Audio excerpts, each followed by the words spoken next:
Hello everyone, welcome to yet another day in this clown decade, the decade where things are only going to get worse before they get better. And today we are going through probably one of the craziest, not necessarily crash outs, I don't think they were quite that bad, but one of the craziest defense of crime I think I've ever seen from a mainstream media source, although, to be fair, it's technically Politics Joe, which is technically alternative media. However, they are so within mainstream narratives that it's pointless calling them the alternate media. They are just babies in the mainstream media circuit, and they are definitely getting jobs in the BBC some point soon. So last Thursday, Robert Jenrick did a little social media stunt that was addressing a problem I think all of us can agree is a rather large one on petty crime. So here's what he had to say. Excuse me, do you think it's all right not to pay? Seriously, why do you go back through the barrier and pay?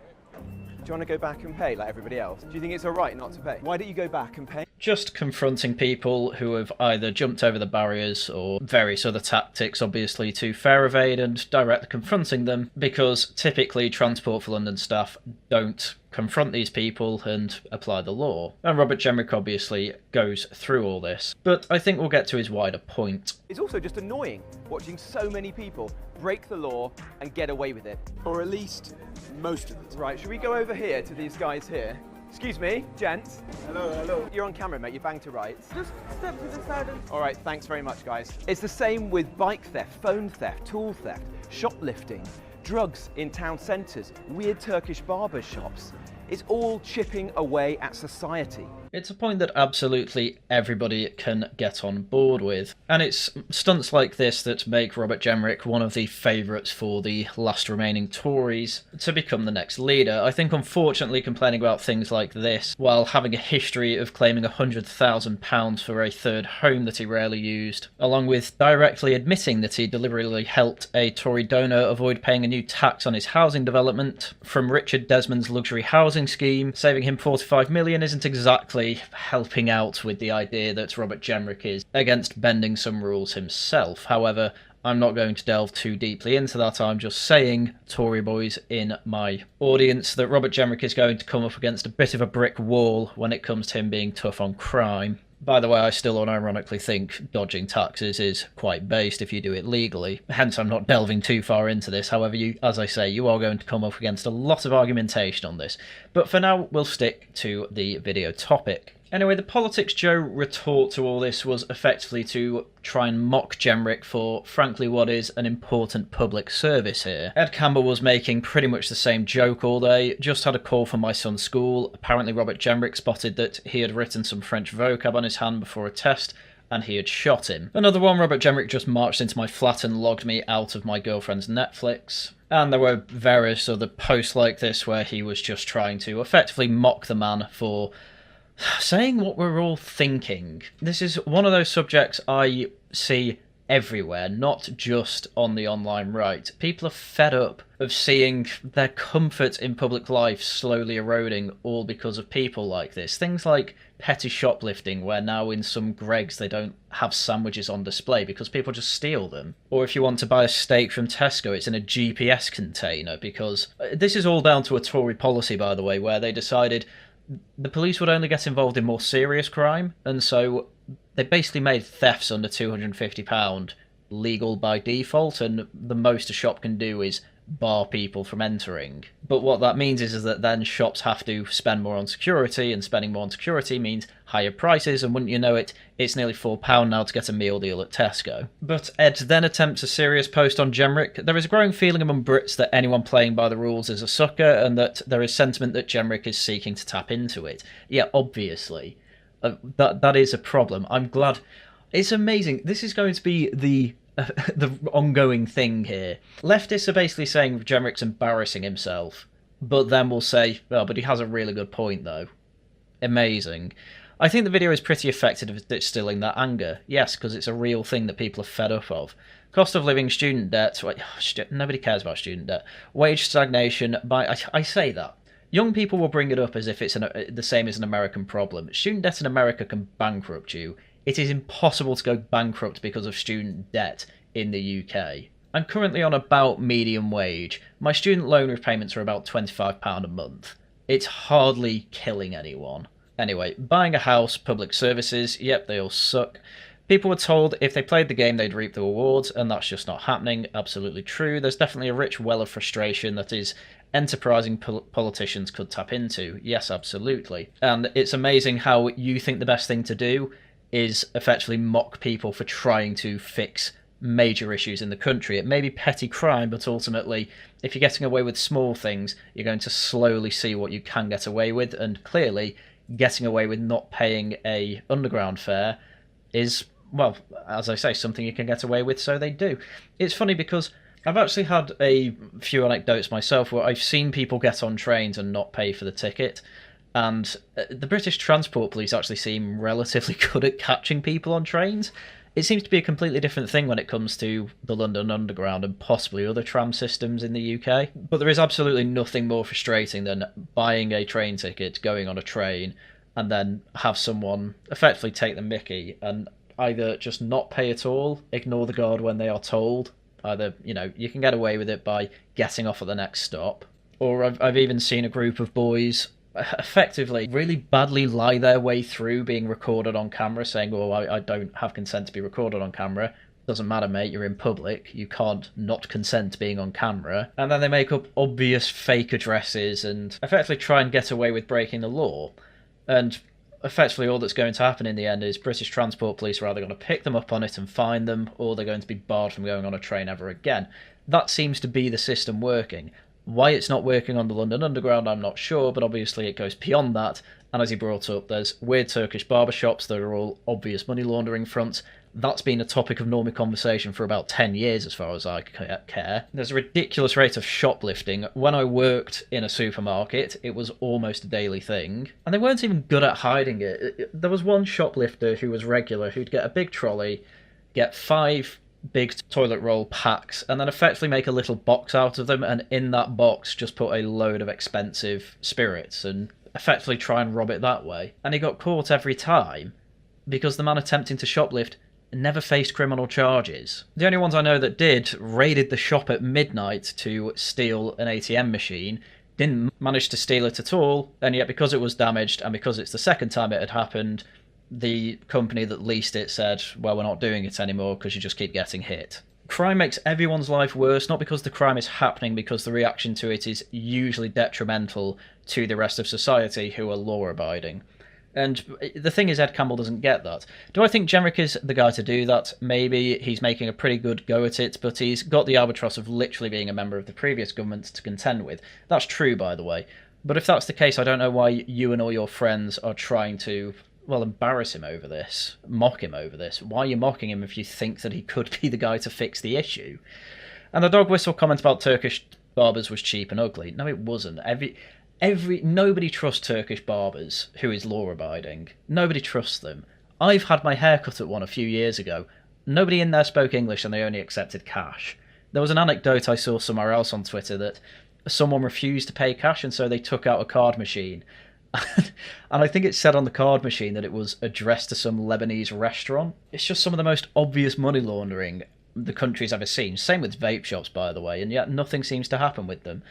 Finally, I did watch him put Apple AirTags on all the pint glasses in the pub by mine. Just semi-serious post and then undermines the whole thing again. I get it, you don't think these criminal acts are that serious. Well, they are, because they make all of our lives worse for anecdotes that pretty much everyone I know has. Anyway, another politics Joe big shot is Ava Santina. She just had this picture of a shop that pasted a picture of a police officer on their windows, and to be fair, it does look a bit like Robert Jenrick, but he's on shift at Cheltenham. And this is another thing, the reason they put security guard stickers like that, you'll see it on pretty much every supermarket shop front on high streets, or at least I do with places like Iceland. Again, that's another deterrent to, well, criminals, to say we have security guards in the shop. That's what it's there for. And I suppose there's an argument to say, oh, it makes shoppers feel safer because they know they've got security guards on them. But also, why can't we just have shops feel like shops rather than effectively a place where you're going to have secret police watching you all the time? You know, they've got CCTV everywhere, which I understand why. There are thieves everywhere. But there's a very good argument to say that a large reason for that is because they're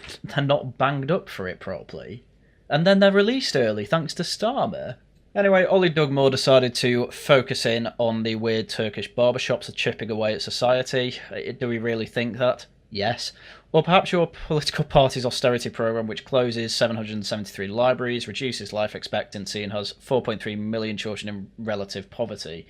Again, relative poverty is just a ridiculous statistic I find very difficult to take seriously. I mean, don't get me wrong, the Tory party was pretty abysmal in government, obviously. But even so, realistically, when I was young, I never knew people to use the libraries that often anyway, which is probably part of the reason they were closing. The life expectancy stat is pretty much stagnant, so I'm not entirely sure why he's brought that up. Obviously, it dropped quite dramatically over COVID for obvious reasons. It's just, you know, we can call all these problems as well, sure. I'm not necessarily dismissing them all. However, what I am saying is that just because there are other problems, and they may well be more major, does not mean we can't also sort out the simple and low-level stuff too. That would be amazing, thank you.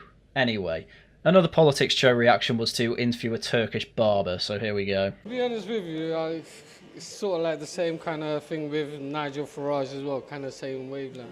Yes, they're both very bad people, despite the fact that even Starmer's government ended up starting to raid Turkish barbers and vape shops because they are obviously being used as fronts for money laundering. Again, this is the type of thing that pretty much everyone apart from mental leftists are in agreement of. They are a problem and they need to be dealt with because people do not like this type of crime, especially if it's aiding gangs. Now, is this Turkish barbershop a particular barbershop that is a front for a gang?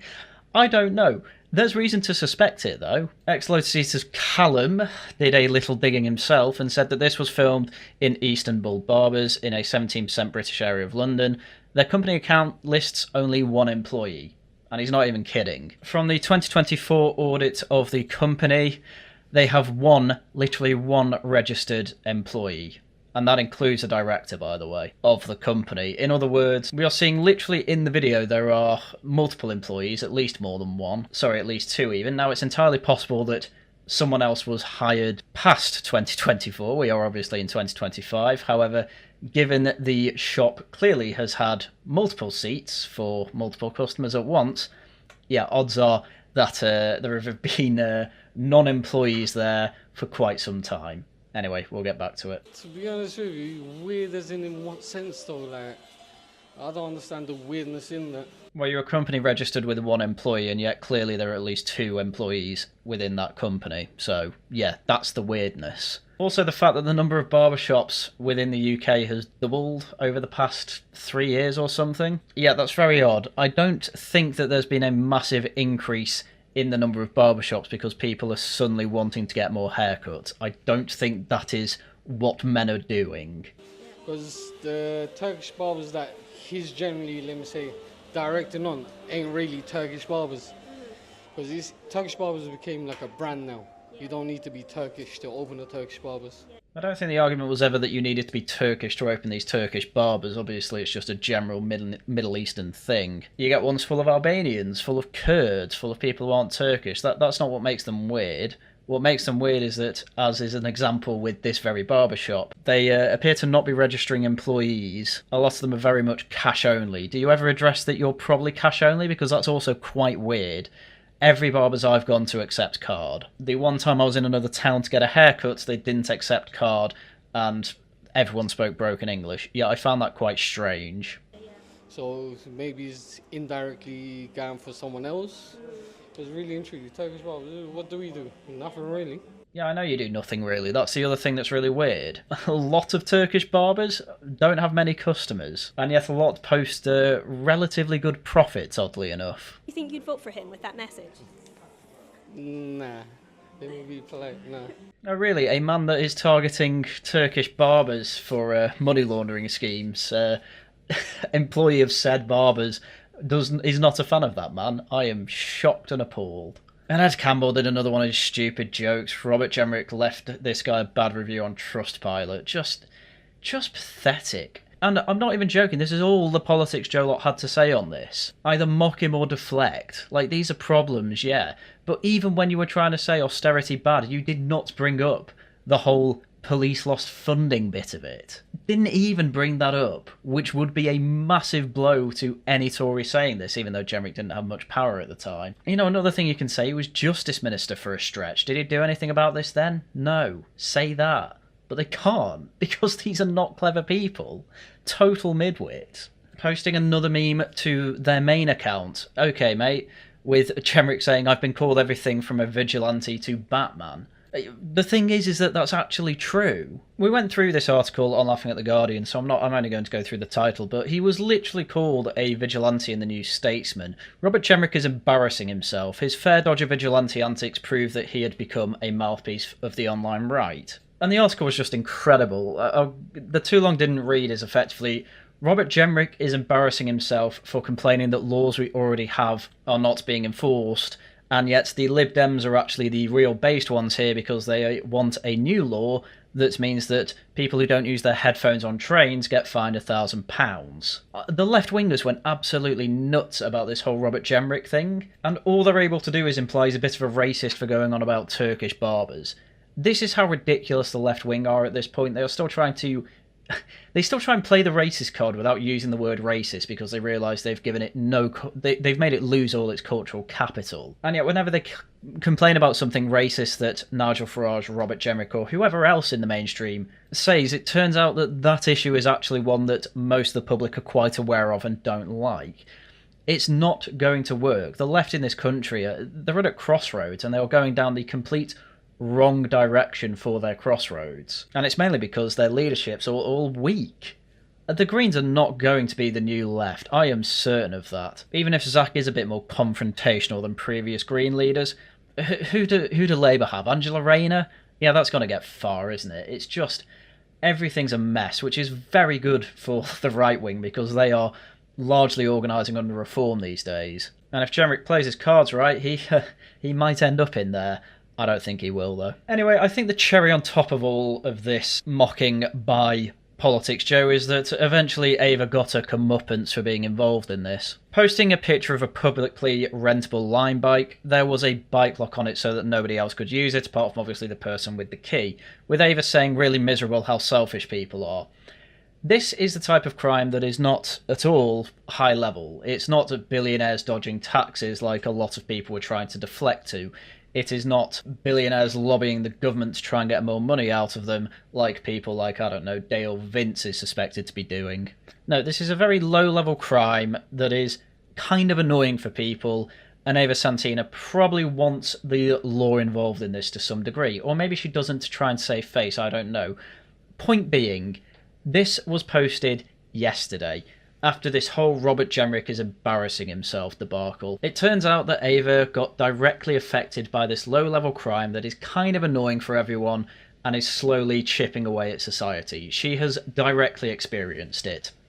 Will she change her mind on anything she said about Robert Jenrick? Of course she won't, because she is ideologically possessed. And as far as she's concerned, her only mission is to try and fit in with the zeitgeist of the mainstream media to up her career and climb the ladder. It's pathetic, and with these people being the people who still largely dictate the direction of conversation for the left wing, they're not going to get anywhere. Thank God for that. The alternative media seems to be growing.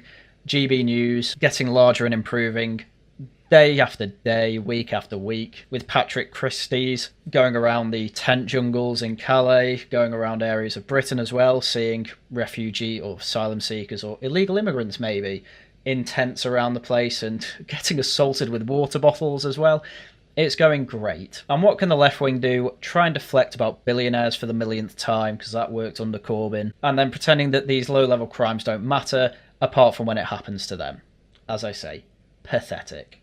Anyway, I think I've largely made my point here. Politics Joe, by far, are my biggest nemesis, largely because I'm about the same age as all of the journalists, and as I keep saying, they are clearly in the position to eventually move up to the BBC.